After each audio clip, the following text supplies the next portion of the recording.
Bom, primeiro, bem-vindos. Que bom que algumas pessoas puderam estar aqui hoje.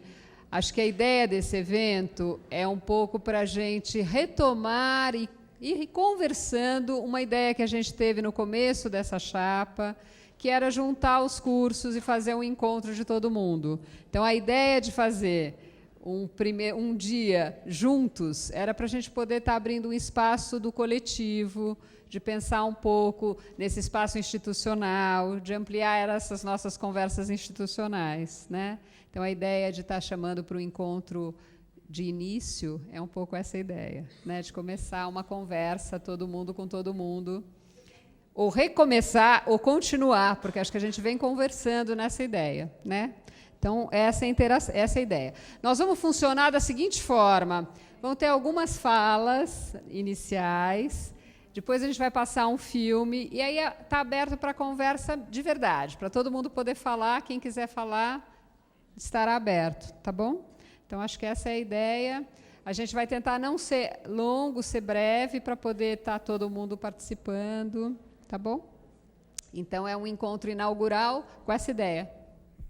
Ok, eu sou a Jorja, hoje eu faço parte da diretoria, eu sou do curso de psicopedagogia, né, para quem não me conhece, e acho que a ideia, a gente vai chamar algumas pessoas da diretoria para falar, e a ideia era um pouco da gente poder estar começando esse espaço inaugural junto com os cursos.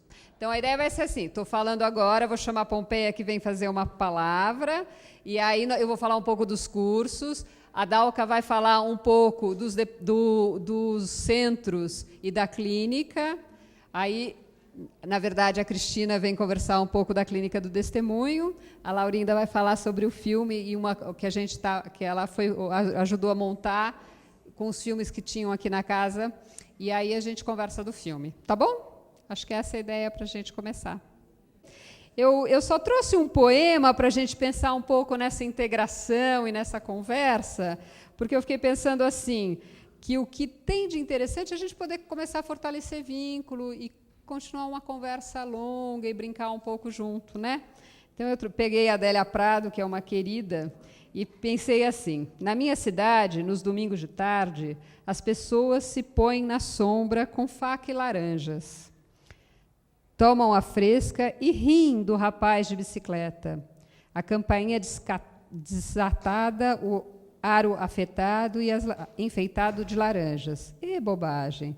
Daqui a muito progresso tecnológico, quando for impossível detectar o domingo, pelo sumo das laranjas, no ar e bicicletas. Em meu país de memória e sentimentos, basta fechar os olhos, é domingo, é domingo, é domingo. Eu acho que a ideia da gente estar no simples, do estar num domingo, acho que é um pouco essa ideia do encontro, né? Da gente estar num domingo e poder fechar o olho e ser divertido estar junto. Acho que é por aí que seria a tônica desse encontro. Tá bom? Vou apresentar a diretoria, então, primeiro. Vamos lá. Então, tem a Pompeia, a Laurinda. É que nem toda a diretoria está aqui, mas a gente vai falar a Dalca, a Cristina. Vocês vão levantar e falar oi para os seres humanos? Senão, não adianta eu apresentar. Tá bom? A Vera. O Carlos está? Não. Ah, o Carlos precisou sair, ele estava por aí. Então, tá bom. O Carlos precisou sair. Tá bom? Ok. Então, a Pompeia. Bom, eu sou a irmã Pompeia, faço parte da diretoria, representando a Associação Instrutora da Juventude Feminina, que é a mantenedora do Instituto Sede Sapiense. Nós pensamos o seguinte, que não poderíamos deixar passar esse momento de encontro sem nos referir ao momento histórico que estamos vivendo, senão essas paredes aqui gritariam. É o momento de fazer a memória de um acontecimento que poucos de vocês, olhando assim, poucos de vocês viveram há 50 anos.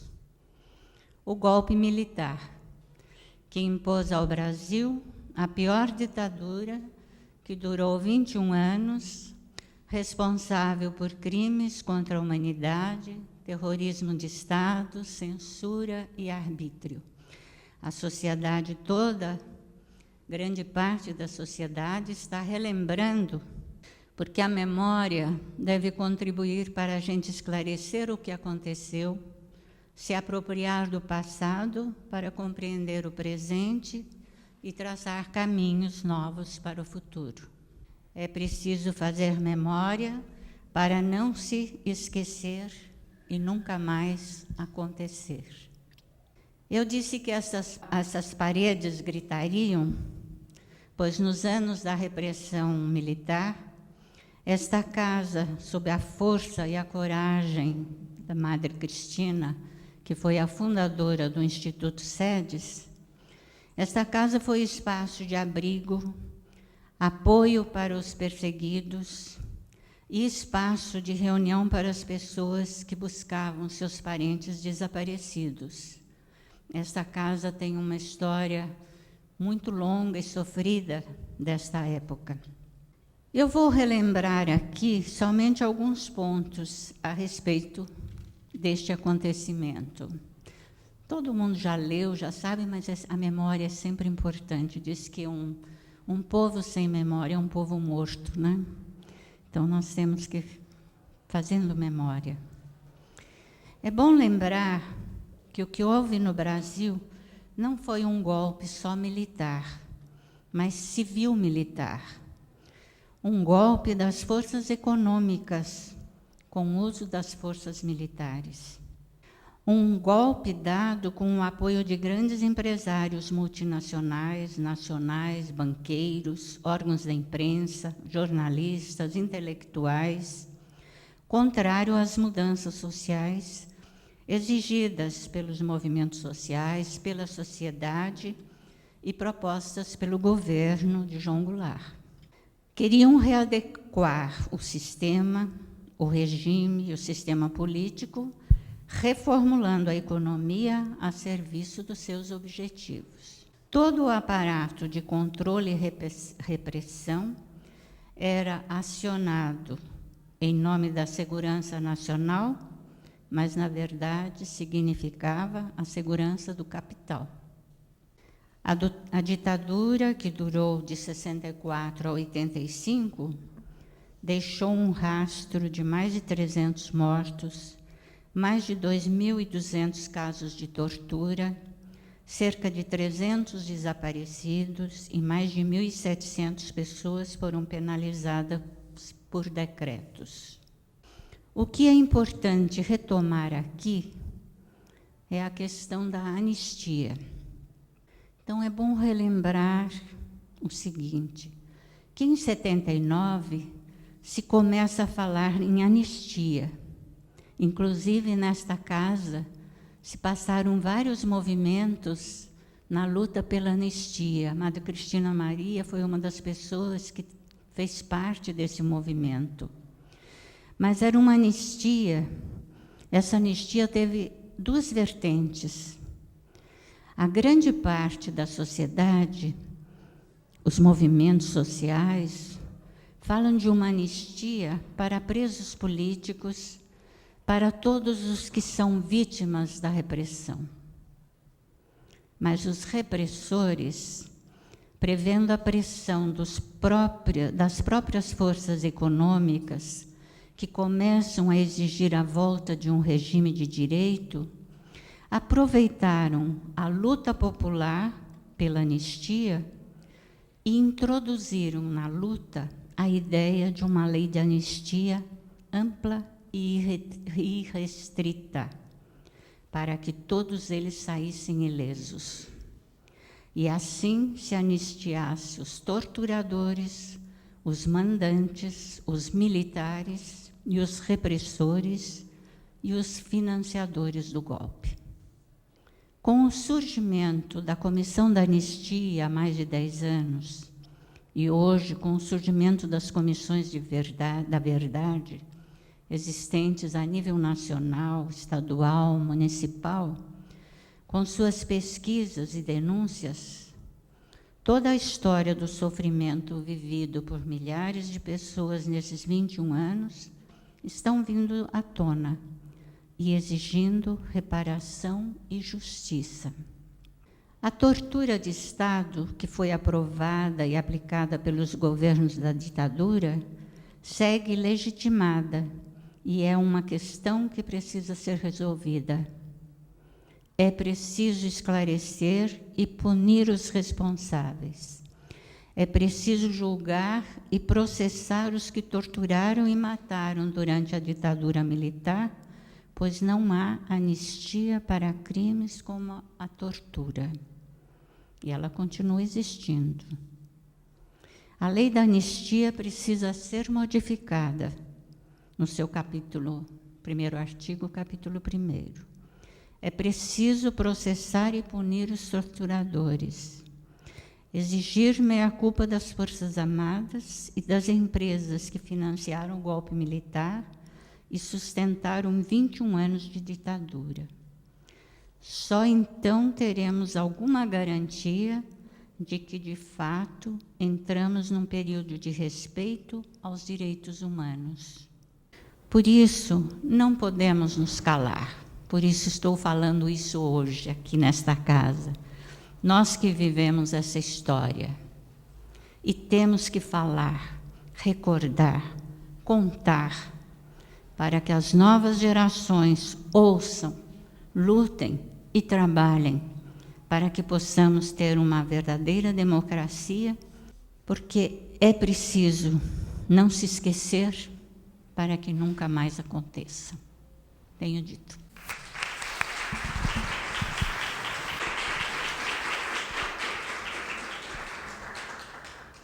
Acho que é importante para os alunos que estão entrando, né? Estou vendo muita cara de aluno novo aqui na casa, para entender um pouco onde vocês estão entrando, né? Eu acho que essa é a ideia, e acho que para a gente relembrar, né?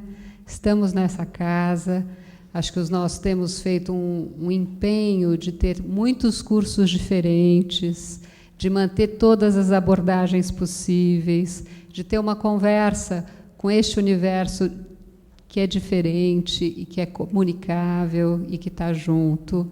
Tem uma carta de princípios que está ali na parede e em muitos lugares, que é para a gente se dar conta, né? Que essa é a casa onde nós estamos. É esse o espaço institucional que estamos. Então, acho que tem uma importância enorme a gente poder estar diante de tudo isso. Você vem, Dalca? Boa noite a todos. Eu gostaria que os alunos novos levantassem a mão para a gente ter ideia de quantos estão por aqui, para a gente. Ah, legal. Bem-vindos. Coube a mim, né, fazer uma retrospectiva, também, além do que já foi dito, da gente ver como esse instituto tem uma abrangência em algumas áreas, né, fora da área cursos. Muito ligado à sua fundação, tem uma história que se mistura entre a clínica psicológica e o instituto, né? Foi uma existência, né, da Faculdade de Filosofia, Ciências e Letras, que desde 1930 e poucos, 1940, ela acaba existindo até a época do início aí do auge da ditadura, né, quando não se podia mais ter faculdades isoladas, apesar de que ela estava agregada à PUC, né, de São Paulo. E Madre Cristina, muito sábia, batalhou para a doação, né, desta parte, né, da benfeitoria do instituto, da faculdade, mas excluiu a doação da clínica. A clínica não fez parte dessa doação para a Fundação São Paulo.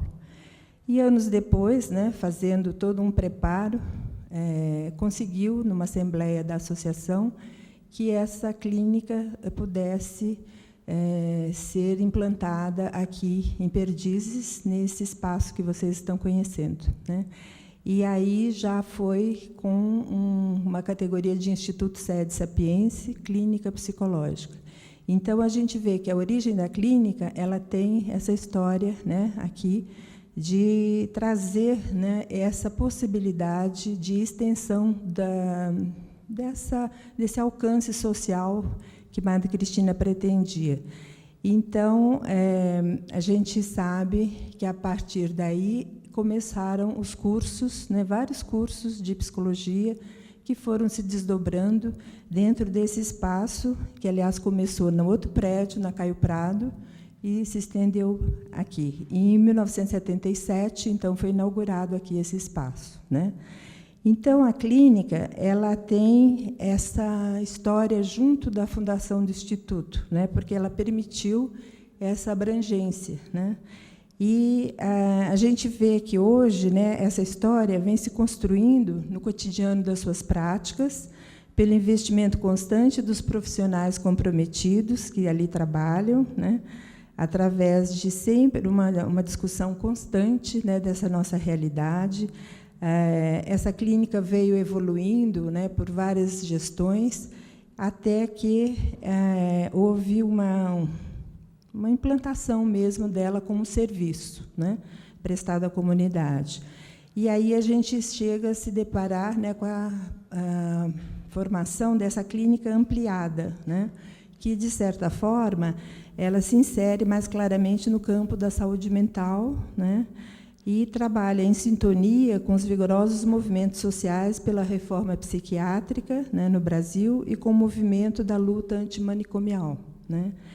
E vários desdobramentos foram ocorrendo na sua constituição, né, até que a gente chega ao desenho de hoje, que ela está realmente trabalhando através de equipes clínicas, né, que se debruça em torno da montagem aí de um aperfeiçoamento desses profissionais, né, para que eles possam ter essa discussão cada vez mais acurada, né, do que é o sofrimento psíquico do ponto de vista mais individual e também do coletivo, né, a abrangência do estudo de grupos, né, que vem ocorrendo dentro da clínica e então a atenção, a intervenção institucional, a intersecção com movimentos sociais, a formação, a pesquisa vem sendo, né, desde então reafirmados como as principais funções hoje dessa clínica psicológica aqui do Instituto. Outro braço interessante que se desdobrou, né, dessa fundação aqui, né, do Instituto, foram da abrangência dos serviços voltados para a comunidade através dos centros, né? E eu estou aqui para falar um pouquinho também dessa parte dos centros, né? Então, a gente tem o pioneiro dos centros, né, que funcionou desde o início, desde a Caio Prado também, que é o CEPIS, é o Centro de Educação Popular, né, do Instituto. Ele é um centro de formação e assessoria político-pedagógica no campo da educação popular. Historicamente, tornou-se uma das formas de concretizar o compromisso humanista do Instituto SEDES com as classes populares, né, no rumo de uma sociedade sem dominação. Então, a gente vê que esse CEPIS, né, ele acabou tendo ações políticas em São Paulo. De repente, ele começou a assessorar prefeituras, outros municípios, outros estados, e, de certa forma, sempre procurando legitimar processos de luta, né, porque ele também olha toda a organização como uma ferramenta, né? E, de certa forma, uma ferramenta dessa classe oprimida que foi se aglutinando com o novo regime, né? E dos setores sociais que sofrem distintas formas de dominação ou opressão para deixar, né, claro, o sujeito e o rumo da luta. Então, a missão, né, desse serviço busca conhecer, acompanhar e participar da trajetória e qualificação de militantes dos movimentos populares e facilitar a articulação de suas práticas. Os alunos novos que chegarem podem ver que aqui, nesse andar, onde tem a secretaria, existe o Centro de Educação Popular. Quem tiver interesse de conhecer mais sobre esse centro, podem estar tendo acesso à biblioteca, às produções que eles têm, e também pelo site, né, do Instituto. O CECIR, né, acaba sendo um centro voltado para a questão da educação, que é o Centro Cida Romano, né? O programa de alfabetização do Centro de Educação Popular, né, desse instituto, ele é um desdobramento também do CEPIS, né, do início. Hoje, Centro Cida Romano, né, para a formação de educadores. Surgiu no final da década de 70, com apoio aos movimentos populares. Atualmente, sua ação educativa, né, assume a forma de assessoria permanente ou temporária, acompanhamento, cursos, palestras, participando em eventos e seminários e articulando com outras entidades com vistas à mobilização por políticas públicas, né, para a educação de jovens adultos. E a gente vê que o CECIR, além de uma representação dentro da cidade de São Paulo, ele também faz parte de organizações já aí ligadas à América Latina, internacionais, na questão da educação, né? O CEFIS, que é um outro centro, né, o Centro de Filosofia, ele acabou aglutinando profissionais de diferentes áreas, né, que compreendem a reflexão filosófica como algo que emerge da realidade histórica e cultural presente, né, nos SEDES desde 1977, mantém uma sensível diferença em relação aos cursos de graduação em filosofia. O CEFIS propicia formação filosófica para profissionais inseridos em instituições, em movimentos sociais e para o público em geral, sem o objetivo de abordar toda a história da filosofia ou de tratar do conjunto das disciplinas filosóficas tradicionais, tarefas que são específicas de uma graduação. Então, o Centro de Filosofia ele não visa a formação de filósofos especialistas, mas sim refletir sobre temas relevantes na política, ética e cultural, né? Então, também aqueles que estiverem interessados em conhecer, em participar dos cursos do CEFIS, né, que é o Centro de Filosofia, ele oferece cursos semestrais, né, de expansão para quem tiver necessidade ou quiser realmente participar dessa reflexão. Como dizia Madre Cristina, para todos, o Centro de Filosofia seria sempre útil, né? É uma coisa que ela gostava muito.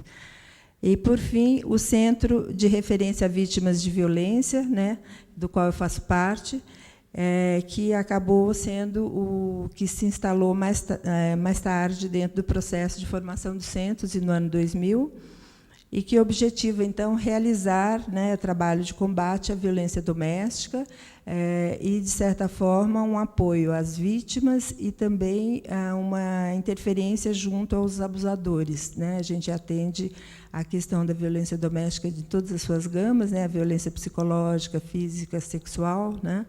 E, de certa forma, ele está articulado e sintonizado com a Carta de Princípios do Instituto, em defesa intransigente também dos direitos humanos, né, na questão da defesa do Estatuto da Criança e do Adolescente e, de certa forma, também com a cidadania. Ele é conveniado com a Prefeitura de São Paulo, né, desde mais ou menos quando o Estatuto foi implantado, em 2001, por aí, em São Paulo.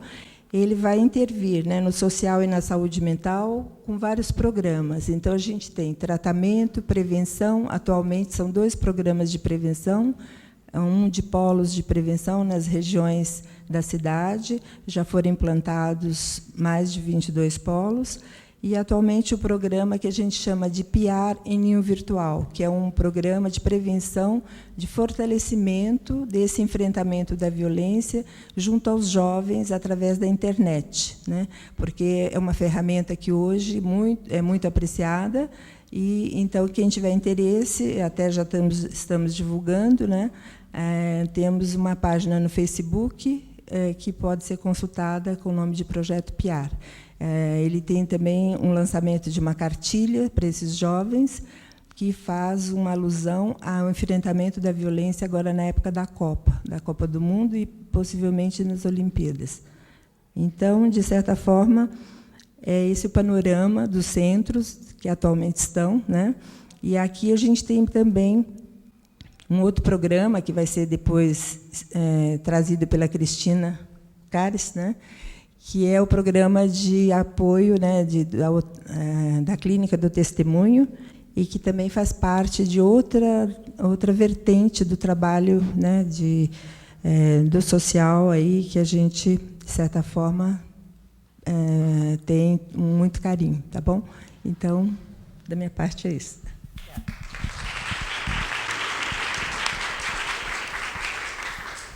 Acho que é interessante os alunos e quem está chegando. A gente tem 50 cursos, mais ou menos, né, entre formação, expansão e aperfeiçoamento, mas tem tantas outras coisas que é interessante vocês irem sabendo para poder olhar e se interessar, dar uma pesquisadinha, né? Eu acho que é interessante entrar numa casa e conhecer o todo que ela tem. A gente, de vez em quando, fica centrado no próprio curso, né? E acaba achando que são aquelas pessoas só que existem. Então, acho que é interessante quando a gente pode abrir esse espaço de conversa para ver todas as coisas que estão acontecendo na casa. Tá bom? Cristina Ocari, você vem falar.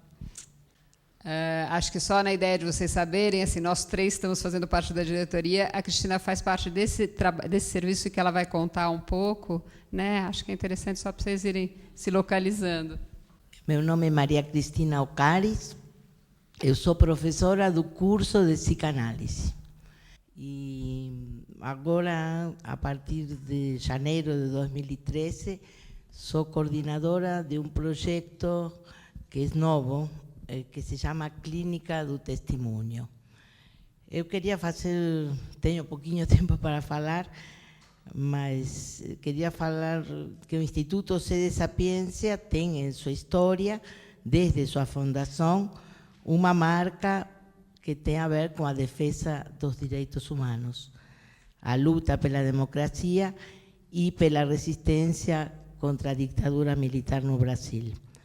O objetivo deste instituto, decorrente da Carta de Princípios, os objetivos podem ser resumidos na frase de Madre Cristina, sua fundadora, que não anoiteça calmo o nosso sono enquanto todas as pessoas não gozarem do inalienável direito de ter direitos. Eu ia ter um lapsus, e então vou comentar o lapsus, porque era para dizer não gozarem do direito de ter direitos, e eu ia falar não gostarem do direito de ter direitos. E tem tudo a ver.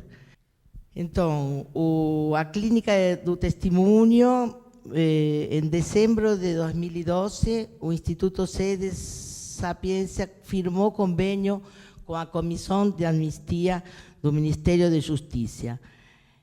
A Comissão de Anistia, como a irmã Pompeia falou, foi fundada em 2002 e é uma comissão do Ministério da Justiça que convoca os afetados pela violência de Estado durante as ditaduras para abrirem processos. Até agora, até 2013, só tinha processos de reparação financeira. E em 2012 se abriu um edital para propor uma reparação psicológica. Aí nascem as clínicas do testemunho. Tem 5 clínicas do testemunho que são um projeto piloto.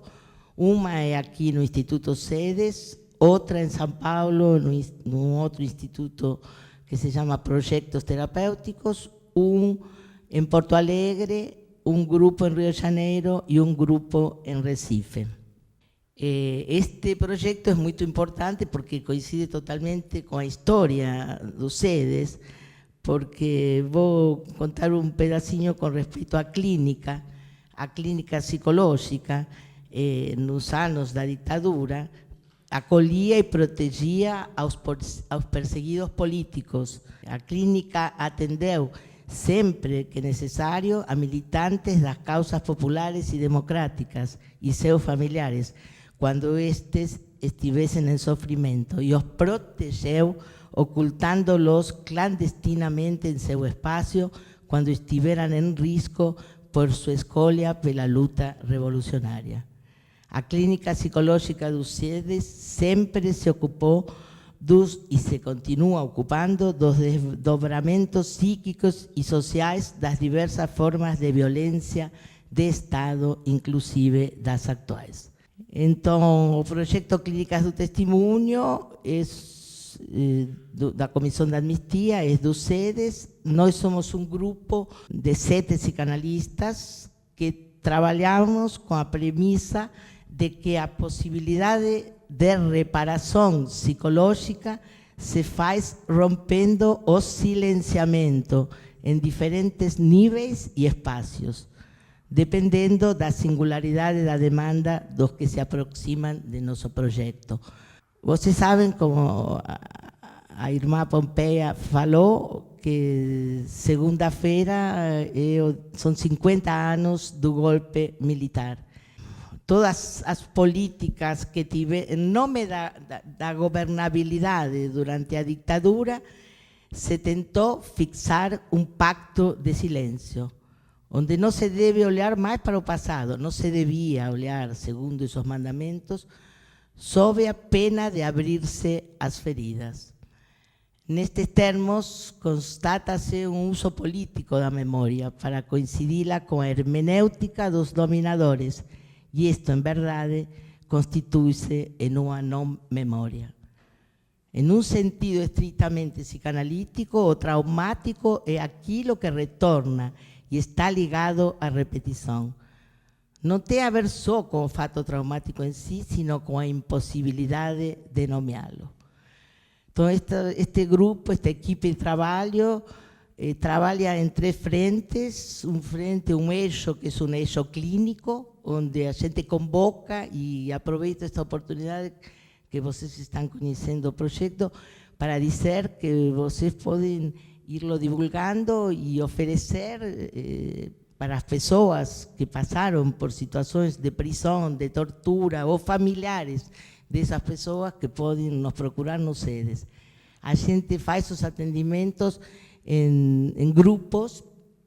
Neste momento temos 2 grupos de reflexão e testemunho. Fazemos atendimentos individuais também. Muitas pessoas, além de estar nos grupos, são atendidos individualmente, ou algumas preferem, no começo, poder trabalhar individualmente, para depois ir se incorporando. Mas a gente também faz conversas públicas deste tipo, onde a gente vai convocando a todas as pessoas que participam, ou os que desejam, de alguma maneira, participar deste processo, que não é só o atendimento individual, ou grupal das pessoas, sino que o objetivo tem a ver com 3 palavras que são memória, verdade e justiça. Então, o objetivo é reconstituir uma memória histórica de um pedaço da história do Brasil que tinha ficado esburaqueado.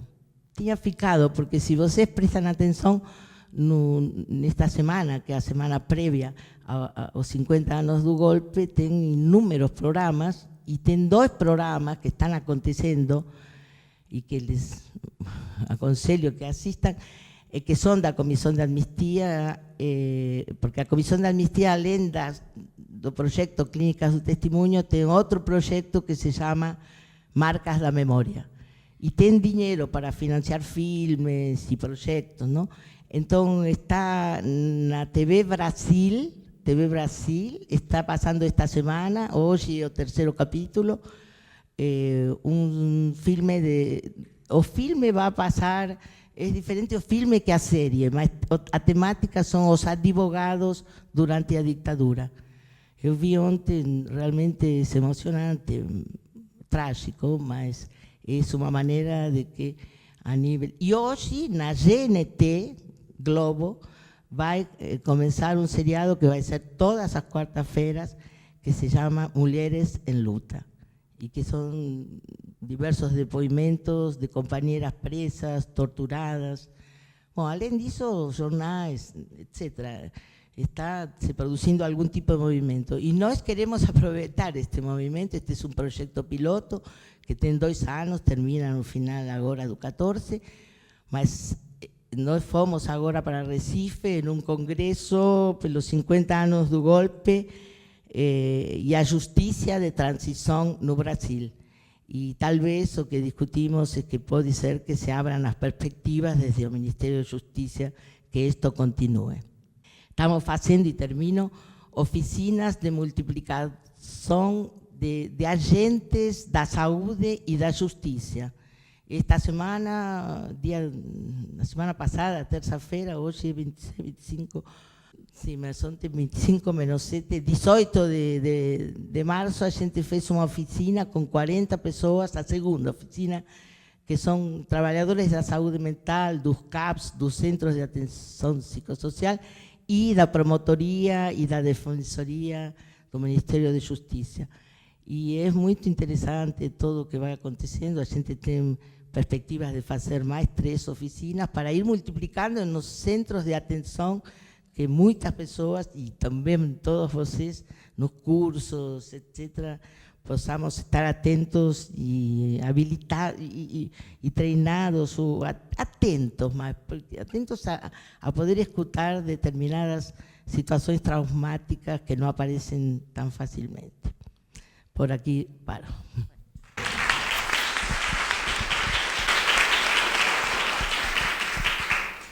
A Laurinda vem falar agora do filme. E, gente, depois do filme tem uma tribuna aberta para todo mundo falar o que quiser, tá bom? Meu nome é Laurinda, eu faço parte dessa gestão da diretoria e faço parte também do departamento de psicanálise, do SEDES, do curso. Eu queria só apresentar um pouco para vocês a forma como a gente produziu esse filme. Esse filme é uma edição de vários filmes documentários que estão na biblioteca e que são de livre acesso e que seria interessante que todos pudessem assistir para se apropriar um pouco mais dessa história. O filme não segue uma ordem estritamente cronológica, então vocês vão ver o mesmo personagem, ora mais novo, ora mais velho e vice-versa, né, em diferentes momentos históricos. E essa talvez seja uma forma de dizer que o importante não são as datas, o importante são os fatos e são as ideias. E que essas ideias estão presentes até hoje na nossa história e são parte significativa do nosso conhecimento e da nossa experiência aqui no Instituto. Outra questão é que vocês vão ver no filme que a referência há 2 espaços físicos, né? A Pompeia já falou disso. A gente tem uma referência ao SEDES da Caio Prado e à clínica, né? A clínica que foi a primeira clínica psicológica do Brasil. Ela existiu antes da legalização dos cursos de psicologia. Ela dá origem aos cursos de psicologia. O SEDES é pioneiro nisso também. Então, tem uma referência à clínica da Caio Prado e ao curso da Faculdade de Psicologia da Caio Prado, e uma referência ao Instituto, que é agora aqui na Ministro de Godoy. Nesse documentário, nesse recorte, tem um depoimento do Frei Beto, e ele menciona a ligação afetiva que ele tem a esse instituto. Essa fala dele foi feita na festa dos 20 anos do Instituto, né, em 1997. E é parte do nosso percurso e do nosso desejo que aqui se estabeleçam laços de parceria, de reconhecimento e de amizade, de afeto, como fala o Frei Beto. Uma outra coisa interessante que não está nesse filme, mas que está no documentário da biblioteca, é um depoimento do João Pedro Stedley, que é o líder do Movimento Sem Terra, onde ele conta que, quando ele vinha conversar com a Madre Cristina, toda vez que terminava a conversa, ela dava para ele um livro, que era para ele ler. E ele ficava muito instigado com esses livros, e o que a Madre dizia para ele é que toda ação popular tem que ter uma parcela que é de educação, né? E educação é uma palavra importante para esse instituto, porque, embora a gente fale muito da psicologia, a educação é uma das bandeiras, né? E os cursos que são dados aqui no Instituto, eles são de uma diversidade, como a Georgia falou, muito maior do que a psicologia. E mesmo a psicologia, ela era pensada não como um conhecimento específico, mas ela era pensada como uma forma de intervenção na cultura e no social. Eu fiz faculdade de psicologia no SETS, quando ele era na Caio Prado, e a gente fez o primeiro encontro, né, dos psicólogos. Na época existiam poucas faculdades de psicologia, e essa era uma época onde a ideia da prevenção era muito forte, né? Era uma herança dos movimentos comunitários americanos da década de 60. Então, se falava muito em prevenção primária, secundária e terciária. Uma vez a Madre perguntou para mim, por que vocês falam tanto de prevenção? Prevenção tem por trás a ideia de doença. Não é isso que um psicólogo tem que fazer. Então, acho que é uma marca interessante pensar na psicologia por aí também, né? Um outro filme mais recente que foi feito aqui também no Instituto é o filme que registra a 47ª Caravana da Anistia. Ele, aqui, nesse auditório, se efetivou publicamente o julgamento do processo de anistia do padre Comblain. E nele há também uma sessão de memória e homenagem a 3 personagens muito importantes na história política do país, que é o padre Comblain, o Dom Paulo Evaristo Arnes e a Madre Cristina. Então, falar da Madre Cristina, contar a história da Madre Cristina, é também contar a história desse instituto. O filme, vocês vão ver, começa com a leitura de um texto sobre os direitos humanos. Eu nem preciso falar por quê, porque acho que todos já falaram sobre isso, e principalmente nesse momento que a gente está vivendo. Esse texto é um texto que foi organizado a partir dos últimos escritos da Madre Cristina, e ele é lido por alunos, funcionários e professor do Instituto, e representativo daquilo que a gente deseja que seja uma prática constante nesta instituição, a de que todos tenham direito à voz e participem dos projetos que existem ou venham a existir nesse espaço de formação. Obrigada.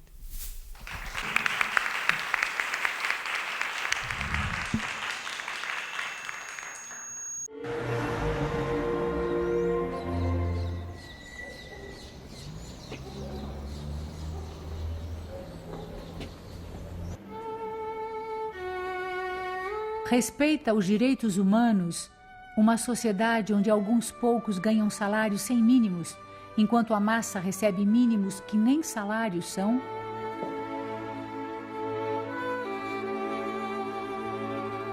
Respeita os direitos humanos, uma sociedade onde os latifundiários acumulam terras, deixando outros sem terra nem para se enterrar? Respeita os direitos humanos, uma sociedade que desconhece as raízes profundas dos conflitos da Terra, apostando sempre na UDR da vida? Respeita os direitos humanos, uma sociedade onde a violência cresce de maneira a vitimizar os índios, as crianças, as mulheres e outras minorias marginalizadas? Respeita os direitos humanos, uma sociedade que prende, tortura e mata nossos heróis, privando os familiares do sagrado direito de enterrar seus entes queridos? Respeitam os direitos humanos, uma sociedade onde os nossos irmãos morrem em filas intermináveis em hospitais sem vaga? Respeita os direitos humanos, uma sociedade onde tudo está para ser construído e o trabalhador não encontra trabalho? Respeita os direitos humanos, uma sociedade onde os crimes de colarinho branco terminam sempre em impunidade? Respeita os direitos humanos, uma sociedade onde uma injusta distribuição de renda e uma implacável miséria esmagam um país grande? A atenção nos problemas sociais e nas questões políticas de seu povo e de seu tempo fizeram Célia optar pela vida religiosa como uma alternativa para a autonomia da mulher frente ao casamento e à família. Ela então se tornou a Madre Cristina, para poder se dedicar totalmente às questões sociais e às lutas do seu tempo, buscando transformar o mundo com sua ação, seja política ou profissional, como educadora e psicóloga. Ela é a peça-chave na implantação dos cursos de psicologia no Brasil. Fundou o Instituto Sede Sapiência, que dizia ser uma trincheira de luta. Tudo o que ela fazia era para mudar o mundo, para transformar o homem. Qualquer área em que você vai estudar no Brasil, a origem da psicodrama, da psicanálise, da psicologia educacional, da psicologia infantil, sempre da psicologia clínica, né? Das clínicas com dimensão social. Em qualquer uma dessas áreas, quando você vai ver a bibliografia, vai estudar, né, os textos que dizem respeito à história dessas áreas da psicologia, sempre o nome da Madre está em algum ponto. Então, alguma coisa que ela organizou, alguma coisa que ela teve papel importante no reconhecimento dessa área, na organização dos profissionais dessa área. Então ela foi assim uma grande fundadora no Brasil, tanto da psicologia, da divulgação da psicologia e do reconhecimento da psicologia pela sociedade brasileira. Esse instituto, a proposta dele não é ser uma escola, é também escola. E, infelizmente, é conhecido só como escola. A minha ideia era ser um instrumento, um local, um encontro, um espaço, não sei o quê, onde pessoas que quisessem pensar a transformação da sociedade. Os cursos, a clínica, são meios para se atingir o fim, que é a participação política no sentido revolucionário. Sequência, eu chamaria Frei Beto, suas reflexões, Frei Beto, que é membro efetivo do Instituto Sede Sapiência. Eu preciso dizer que eu sou membro efetivo e afetivo, porque eu conheci os SEDES antes de os SEDES existirem. Eu era dirigente da Ação Católica Brasileira no Rio, estava entrando na universidade, ainda era leigo, e eu tinha uma namorada que também fazia parte da direção da Ação Católica. Depois o namoro terminou, a amizade perdurou, e um dia nos encontramos numa festa. E lá pelas tantas, eu perguntei quais eram os projetos dela. Durante a dança, ela me disse: eu vou ser cônega de Santo Agostinho. E você? Eu disse: eu vou ser frade dominicano. E um achou que um estava gozando a cara do outro. E não houve meio de um convencer o outro que era sério. E era sério. De modo que hoje a irmã Valéria, né, que está na Paraíba, que me aproximou das cônicas de Santo Agostinho. E por isso eu conheci todas essas meninas, a Maria Emília, a Pompeia, a Nete, né, de muitos anos, que a gente ficou irmão nessa mesma caminhada, na mesma fé e na mesma utopia.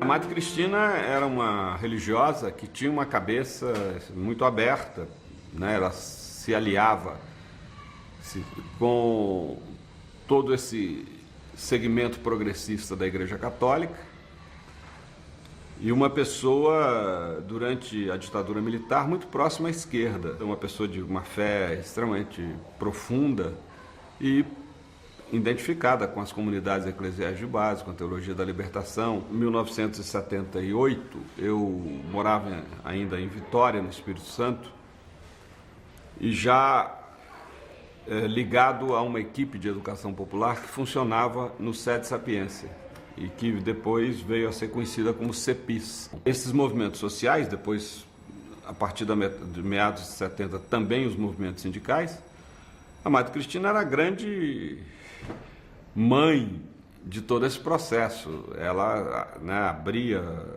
os SEDES, buscava condições para que a gente pudesse se reunir, debater, ter um mínimo de infraestrutura, telefone, fax, enfim. Ela, junto com tantas outras pessoas, ajudou a construir um projeto popular no Brasil. Então a Madre Cristina, ela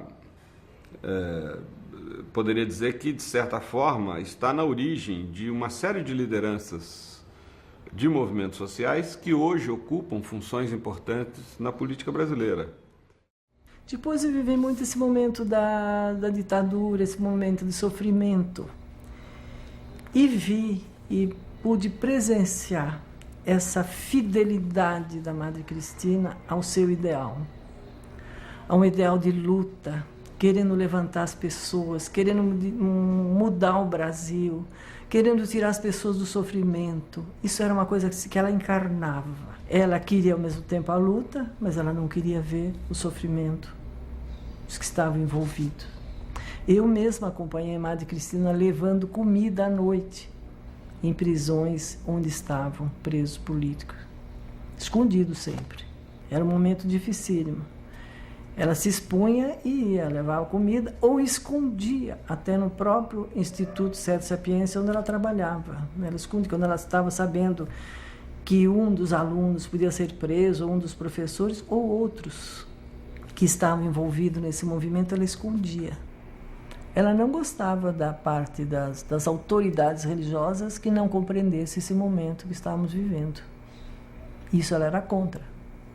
Não contra a religião, nem contra a igreja, ela era contra as pessoas que não compreendiam, da igreja, as autoridades da igreja, que não compreendiam o momento da luta. Quando tinha passeatas, ela estava sempre, ela ia. Eu ia com ela porque ela tinha dificuldade para enxergar, então nós íamos de braço dado aí. Teve uma passeata que era um encontro que ia ter na Praça da República. Eu fui com ela. E quando a gente estava descendo já perto da biblioteca, vieram aqueles cavalos policiais que vinham todos a cavalos, vieram em cima dessa passeata, dessa multidão. E precisamos correr. E nós corremos num bar que tinha aí perto da biblioteca. E nesse momento, quem pôde entrar, entrou no bar. E o dono do bar ficou louco, puxou as portas, fechou as portas, acabou a luz lá dentro, e eu segurando a Madre Cristina, que não enxergava, ainda mais no escuro. E nesse momento, sei lá, naquela gritaria, derrubaram todos que fica em cima do bar, onde fica ovos, coxinha, aquela coisa, caiu tudo. E o dono do bar ficou louco, com o pessoal fechado lá dentro. Bom, aí quando saíram os cavalos aí de volta, nós saímos todas, e a Madre Cristina disse para o dono do bar, deu uma aula aí para ele, o que significava essa passeata. Que ele também precisava estar sabendo, que ele e os filhos deles deveriam estar sofrendo nesse Brasil, hoje que tinha que mudar. Deu uma aula para ele, disse, o senhor não vai ficar prejudicado. Tudo bem, saímos, e o senhor até ficou olhando quando ela deu essa aula para ele, explicando por que estava acontecendo isso. No dia seguinte, ela fez um envelope e me pediu para entregar lá para o dono do bar. Eu não peguei o envelope, não estava sabendo que valor estava levando. Cheguei e entreguei para o dono do bar. Ele olhou, ficou emocionado. Ele disse, antes tivesse muitos desses movimentos para me ajudar. Foi muito mais do que do prejuízo que foi dado. Ele ficou emocionado. Aí eu também fiquei. Mas eu nem sei o que eu levei e o valor que eu levei. Conheci a Madre Cristina na época que eu fazia movimento estudantil, durante o regime militar. E ali foi um palco, um território de resistência. A gente ia lá uma vez por semana. Aos sábados a gente fazia uma reunião, depois do almoço, 2 horas da tarde. Entrava cada um 5 minutos depois do outro. Entendeu? Para evitar repressão. Ficávamos das 2 às 5 horas da tarde e cada um saía de lá 5 minutos depois do outro, tá certo? Durante anos, tá certo? Com familiares de presos políticos, com professores da PUC, com estudantes de psicologia, com a Maria Nilde Marcelani, com o Florestan Fernandes, tá certo? Um grupo de apoio aos presos políticos, aos familiares, entendeu? Então, eu me lembro dela ali. Me lembro, na saída do Instituto Sede Sapiências, várias vezes que eu encontrei perseguidos políticos. Esse grupo tinha a informação de como estavam os presos, quem tinha sido preso, quem tinha sido desaparecido, entendeu? Quais eram os organismos internacionais que nós íamos acionar em defesa dessas pessoas, como estavam sendo tratados no DOI-CODE, no DOPS, as pessoas que estavam ali, como estavam sendo tratados nos presídios, tá certo? Naquela época a gente tinha o presídio do Hipódromo, tinha, né, a casa de detenção, tinha acabado de fechar o presídio Tiradentes, entendeu? Então a gente dava informações. Aqui, ou seja, aqui se fez talvez o maior, se começou a fazer o maior trabalho de memória histórica que o Brasil tem do regime militar. Foi aqui que nós começamos a fazer o projeto Brasil Nunca Mais. Hoje isso, porque acho que a gente pediu licença técnica, pediu licença ao Pedro Pontual, que eram companheiros que participaram deste projeto conosco, porque a história é real. E quando a gente lançou o livro Brasil Nunca Mais, a gente fez o Dom Paulo, o pastor Jaime Wright, sem os nossos icebergs, né? Aquelas pessoas que assumiriam perante a sociedade brasileira a autoria, a responsabilidade pelo livro. Mas os locais, quem participou, como foi feito, a gente apagou. Eu estava querendo lembrar para a Madre Cristina, nessa homenagem, foi aqui no Sede Sapiência que nós começamos a fazer o projeto Brasil Nunca Mais. Bem. Foi a época mais negra que eu vivi na história. O SEDES, graças a Deus, foi considerado uma Suíça, não sei porquê. Mas na clínica tinha um andar embaixo, onde tinha quartos e banheiro para esconder o pessoal que estava em clandestino. Então, em todos os movimentos, as reuniões, a gente fazia reunião tudo lá no SEDES. Não é? E de vez em quando a polícia entrava lá embaixo, no barzinho de Seu João. Ele me telefonava, eu ia lá, descia, dizia, se os senhores querem alguma coisa, nós estamos tomando café. Eu digo, na esquina tem café, até logo. Nunca entraram na clínica. Verdade que a gente tinha saídas por trás, não é? Quer dizer, tinha tudo e tinha campainhas, a gente tocava uma campainha, duas campainhas, quer dizer, que devia fugir. Quer dizer, era todo um código de comunicações cifrados para poder garantir a vida daqueles que estavam ali. Em 1974, depois das eleições, no final do ano de 74, a Madre Cristina fez uma discussão com este grupo, dizendo que tinha chegado a hora da gente começar a lutar pela anistia. E ela nos convenceu dessa ideia. E foi a partir daí que, no SEDES Sapiência, começou a se organizar o Comitê Brasileiro pela Anistia e também já estava se organizando no SEDES Sapiência também, através da doutora Terezinha Zerbini, o Movimento Feminino pela Anistia. Então, no SEDES Sapiência, o SEDES Sapiência hospedou os dois movimentos iniciais que geraram a vitoriosa luta pela anistia ampla, geral e restrita no país.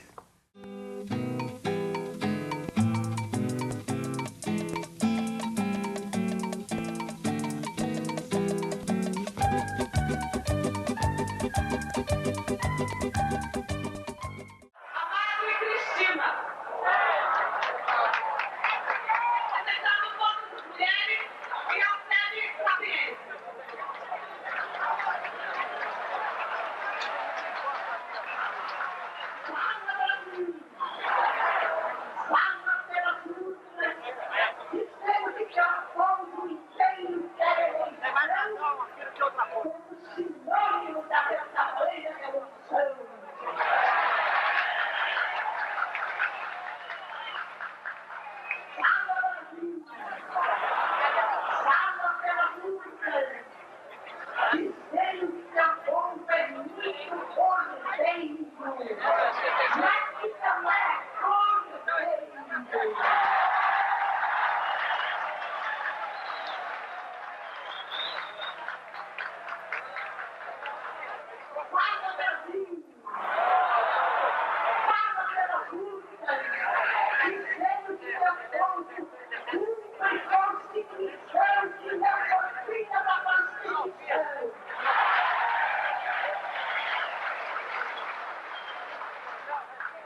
Ela que foi uma das que estimulou todos a lutarem pela anistia, pela liberdade e por maior igualdade de direitos entre todos. E quais são os instrumentos que são consistentes com tais valores? Se prover as boas oportunidades de educação para todos os meninos e meninas, para todos os jovens, para os adultos que não tiveram boas oportunidades quando eram crianças, se prover um bom sistema de atendimento de saúde pública para todos, o aperfeiçoamento do Sistema Único de Saúde, do Programa de Saúde da Família e assim por diante.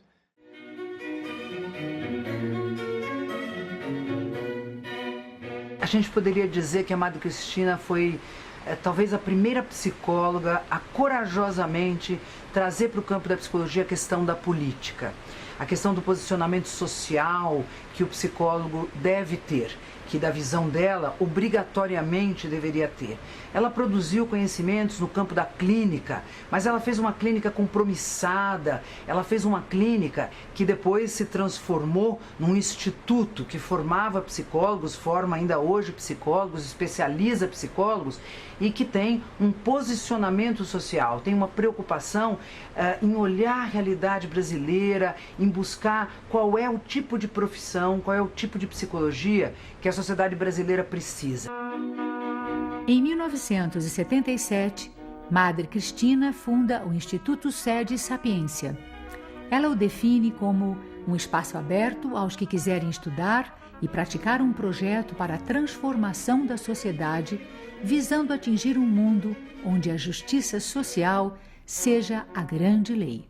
Um projeto totalmente inovador, quer dizer, formar, né, educadores em todas as áreas que tivessem uma ideia de sociedade nova, transformadora, né, uma política diferente, uma democracia mais baseada nas questões populares e assim por diante. Já na Carta de Princípios do SEDES fica clara a aspiração de Madre Cristina com a criação desta importante instituição.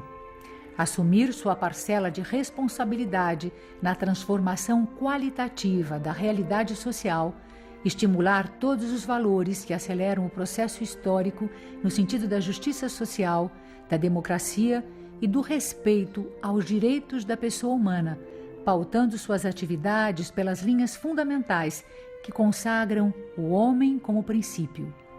Ver a realidade social brasileira como campo de trabalho, o exercício da defesa dos direitos humanos como método e a libertação como fim. Por isso mesmo, o SED sempre foi um lugar de acolhida e de articulação dos movimentos sociais. A gente constrói o mundo, não é? Acho que a obrigação da gente é fazer o mundo. Cada um de nós faz o mundo todo dia. Eu acho que isso é que produz a beleza da vida. Esse objetivo fundamental do SEDES, que é existir para transformar a sociedade na busca de uma igualdade maior, de uma justiça melhor. Eu acho que esse é o objetivo do SEDES, criar cursos, criar centro de educação, criar clínica, sempre com vista a esse objetivo, transformar o mundo na busca de um mundo melhor. Ok. O Fala Brasil vai continuar, né? Eu acho que a ideia de um começo de conversa e que a gente possa ter esses espaços institucionais de reflexão, né? Então, é uma primeira conversa e aí eu gostaria que vocês também propusessem e cobrassem, enquanto alunos, espaços de conversa, porque acho que esse instituto carece mais um pouco, porque já teve muito, mas acho que vamos continuar falando, de falar, né? Então, acho que a ideia aqui é vamos abrir espaços de conversa, de todos os lados, tá bom?